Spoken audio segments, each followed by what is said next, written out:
We are here today to look at 6 gold medals and 1 trophy from the category of Oaky and Toasty. And what we've decided to do for today's tasting is to actually cook some toast, which we've got here, or freshly cooked toast in the toaster, different levels. So we've got everything from a very lightly toasted piece to the one that a bit of smoke comes out of, so it's quite dark and it's quite toasty.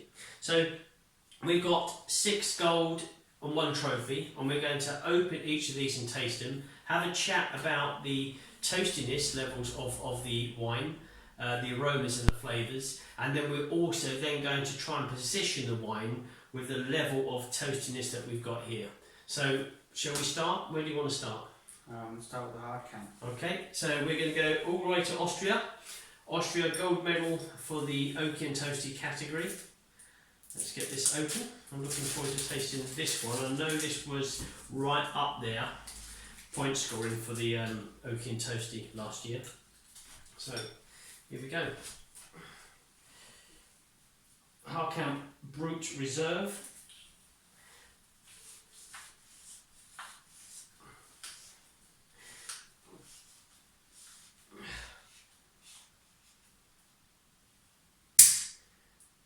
Go, Oliver. We've got our layman glasses here, lovely layman glasses, which we use for the Ratafia Champenois judging. Right, let's just see how this one is toasty.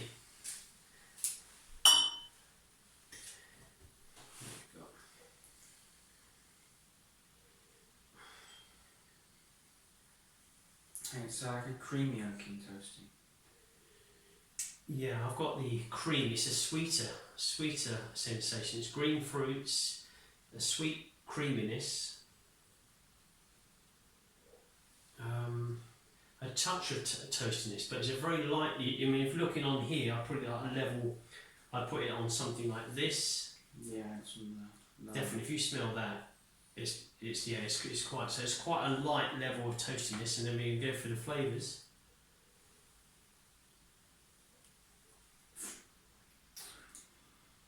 That's when the toastiness comes into play with this one. A little bit heavier on the toasty, I'd say a level 4. Certainly more toasty in the flavours as it is compared to the aromas. But again, it's very creamy. Yeah, so I'll probably put that up around 6 or 7. 6 or 7. So you're giving it, let's just say something like this as a toasty level. Yeah. No reason why not. Very nice, very elegant, full of flavour, full of character. Should we try the next one? Yeah. Yeah. We've got our spittoon down here, so we've got no room on the table. So now we've got the 2015, I believe, yes, the Riesling Brut from Motzenbecker, and this is Germany. So we're going to try this out.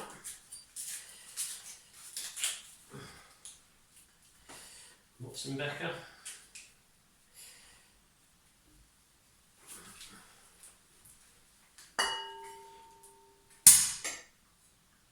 Very good. Oliver. I can see the colour looks nice already. It's a very warm golden colouring to the wine. The Motzenbecker 2015 Riesling Brut. Gold medal in Oaky and Toasty Glass Bubbly Awards 2020.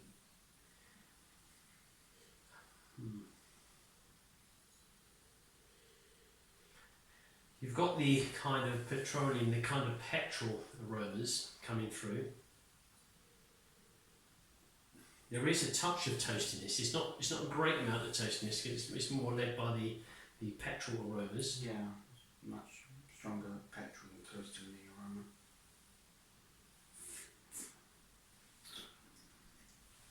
Oh, it's very nice, very lovely green fruits, very fresh, very fresh. Citrusy. There is a touch of toastiness, but I'm going to have to put this down very light. I'll put it as a number 2. What about your scorecard? You should put up your scorecard. What's your good Number 4. Number 4 for you. So it's number 4 And you said number 7 for the hard camp, number 4 for the Motzenbecker.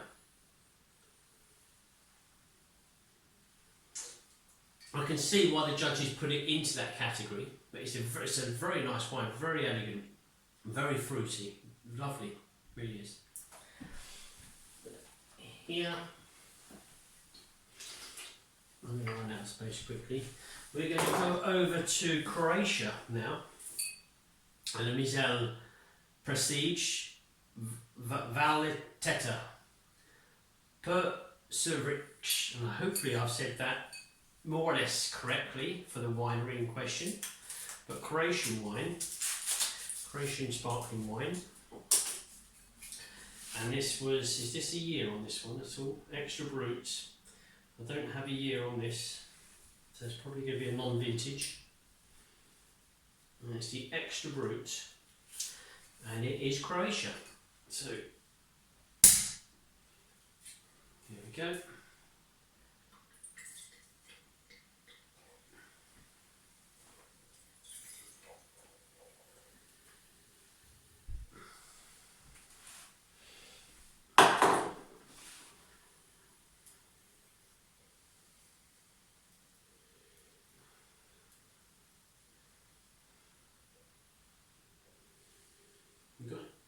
A very light toast in this. I've got again a green fruit, a nice green fruit layer. Yeah, I agree. You've gone what for 2? Do you think on the nose so far? Yeah, probably go for 2. Or 2, but it is there. It's starting to come through. The more it's in there, I'm getting caramel, toasty caramel. Yeah, it started off fruity, and Yeah. it's now going a bit sweeter.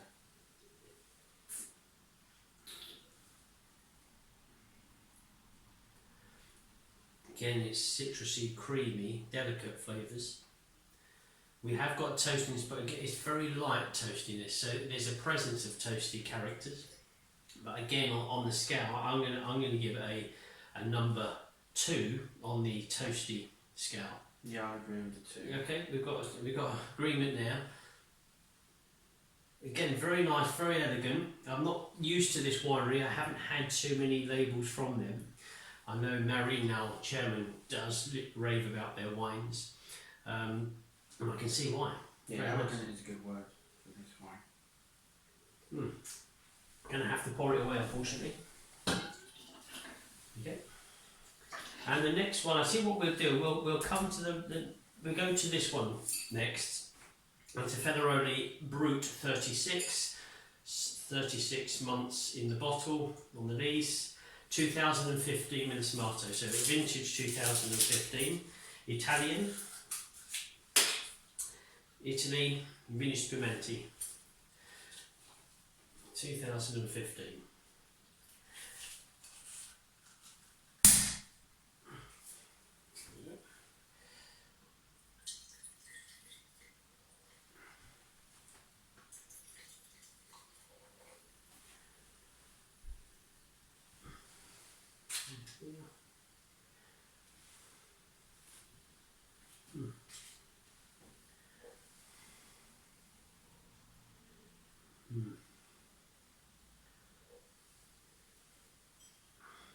It's sweet aroma, fruity. It is a sweet aroma. It's got Riesling character to it, so it has got that touch of petroleum in there, but a faint touch of petroleum.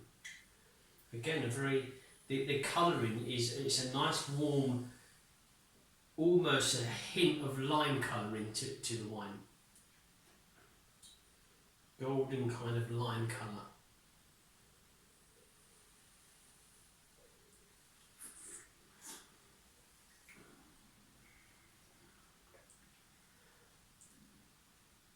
It's got the citrus, but it's got the touch of the pastry, which obviously is what's making the judges go for the toasty character. Not overly toasty, again, it's very light. I would put it at a 2 or a 3. I'm probably going to give it a 3 for the toasty. It's mainly driven by quality fruit flavours from the grapes. I'd probably give it.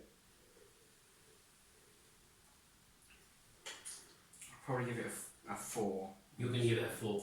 One higher. Because with the kind of the flavours of sparkling wines or any wines, it's usually a combination of science and nature. So you've got the nature, you've got the grapes themselves, and they portray the terroir, so the soil or the kind of the atmosphere, the rain, the wind, the weather, the sea breeze, and all of these kind of things. But then you've also got the science, so you've got the science element, how the chemicals react in the bottle, the lees, how long we leave the wine on the lees, that can affect the toasty, caramel, yeasty flavours. And other things, maybe even the oak, using oak chips or oak barrels. You've also got the kind of charred effect, the burning of the oak barrels at different degrees can also send a message to the wine and change the overall, certainly the toasty kind of character you'll have at the end. So this was a number 3 and a number 4 between you and I, wasn't it? So we're going to go on to wine number 5, which is, this is the Merezzi Millesime, and the year for this one is going to be a vintage, and it is 2017, so it's the Extra Brut 2017 Montecampone. We're going to try this one, again obviously Italian sparkling wine.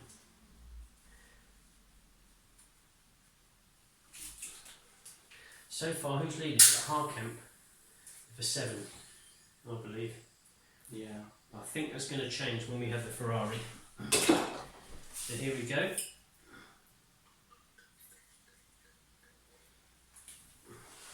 Spilt some of the wine onto the toast. This one here.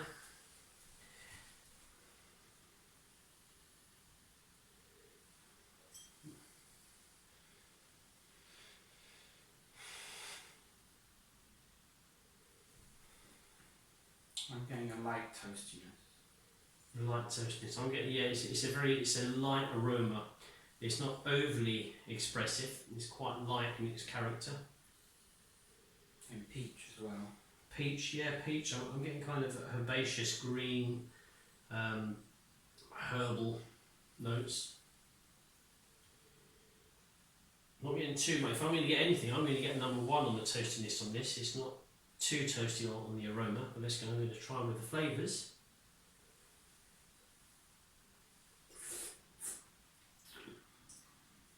Okay, so we're much more impressed with the flavours than aromas on this one. Certainly. Definitely for the toastiness. I'm just going to put a little bit more in here to have the bubble effect.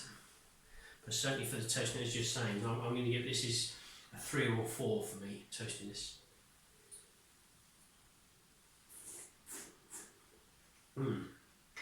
Very nice, really, really good. A 4 level for the toastiness. Certainly a gold medal. It certainly deserves a gold medal for the toasting. What about yourself? Yeah, I'd give it a 1 for the aroma, and then I'd probably give it a 5. A 5 yeah. for the. So I'm going for that. How's yours compared to mine, the toasting? So it's a touch difference. You can just see probably there. Just a touch difference, but yeah, I agree. So somewhere in between the 4 and the 5 for the flavour, definitely. Yeah, it's got a lovely aroma, this one. And that it's hard to put down, this wine. So it's a very nice wine. And we're going to go lastly for the trophy winner. So the wine that got the top scoring in the category for Oaky and Toasty 2020 Glass Bubbly Awards was the Ferrari Perle. 2014 Trento Dock region, northern Italy. So we're going to give this a go. And this won the trophy for Oaky and Toasty the year before, funny enough, with their 2013. So they've got a trend going here, the Ferrari. I'm very lucky. I think I've been to their winery 3 times, and it is a magnificent destination, Trento, and their winery. If you ever get a chance to visit, I do recommend to do so. Hopefully you'll go sometime. Yeah, the pictures look amazing. There we go. So this is the trophy winner for Oaky and Toasty. Let's see how it performs.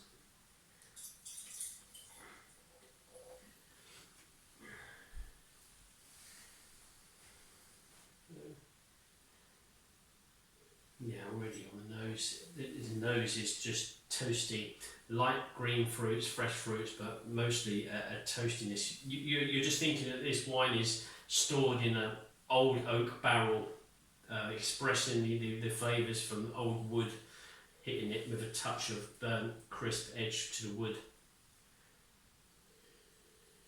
I'm also getting some butter on the aroma. So what about probably some butter spread on the toast? Yeah. So none of these toasts have no butter, no marmite or peanut butter or marmalade.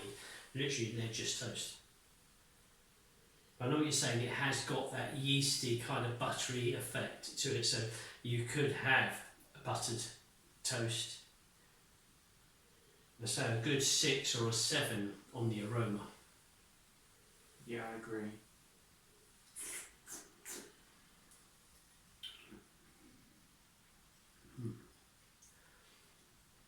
The aromas are much stronger with the expression of the toastiness as opposed to the flavour. The flavour is more of a fruit, quality, clear fruit driven.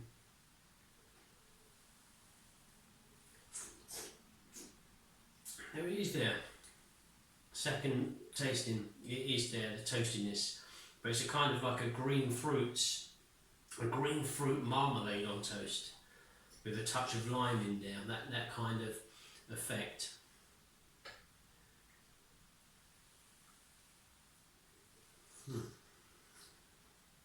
You got anything to add to that one? I feel like a hint of a dessert, but I can't figure out what dessert. A sorbet, maybe something like a lemon lime sorbet. Possibly. I'm trying to think that the foods that we've had when we've been away, me and you.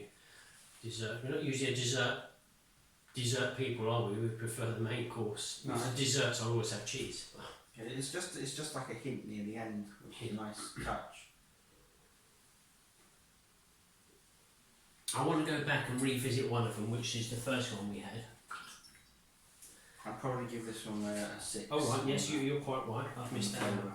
The flavour, I would probably go for about a 6. Yes, it's certainly a worthy trophy winner for Oaky and Toasty. It expresses, if you're a person that loves that character of the kind of toasty effect on the wine, then this deserves the trophy. Yeah. Obviously, with the toasts that we've got here, I think nothing's really ever going to be black burnt toast is what we've got here. I think that'd be a very harsh kind of wine if it was. But they're certainly in the brackets from 6 to 7, the Ferrari. But I want to do, just compare this one again. Do you want to try this one, or is there any others that you want to? Yeah, this one. Let's go for this one. Because I know when the scoring was being done, that these two were kind of very much neck and neck. So this was a very close, should we say, second. But gold medal, obviously. So all of these are minimum gold medals, just this one here that has the trophy as the best in the category.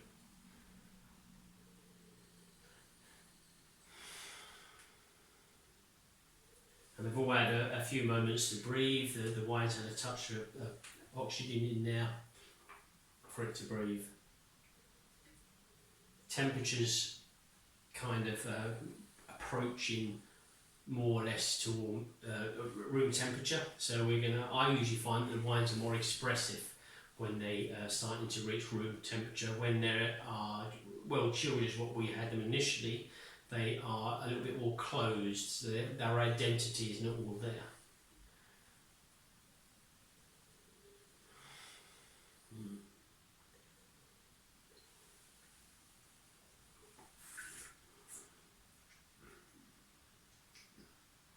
It's fruity and toasty. I'd say the same as you. It's very fruity, it's very toasty, very clean and clear. It's very direct. And it's very enjoyable. They're all very expressive, but they're not too harsh. None of these wines. They're very well made. A few of these obviously are the vintages, so they've had a few years down in the cellars. A lot of time and effort put towards them, but overall, very, very impressive. Each of them very impressive. Very different style. You can noticeable styles in there. All very close. So obviously these are all European wines, so they're all fairly close: Croatia, Italy, Austria, Germany. So within a kind of tight triangle there. So the terroir, not far off, fairly similar in each of the regions, but very impressed with them. If you had to pick a favourite, if you had to take a bottle away with you to the desert island for tonight, which one would you take with you? That's hard, because they are all definitely gold medal winners. You can taste that. But I think I'll probably have to go for the Fenaroli because of the peach I got on the aroma. Sounds good. I mean, I like my Ferrari. I do like them, and this one I'm impressed with. But I would actually have to take this one. I think I was quite impressed with the flavour. What did it for me was the flavour. The aromas were very gentle, but the flavours was highly expressive. And if you had to take a piece of toast with you, which is your style of toast? Probably have to be this one. And I'm going to go for number 2.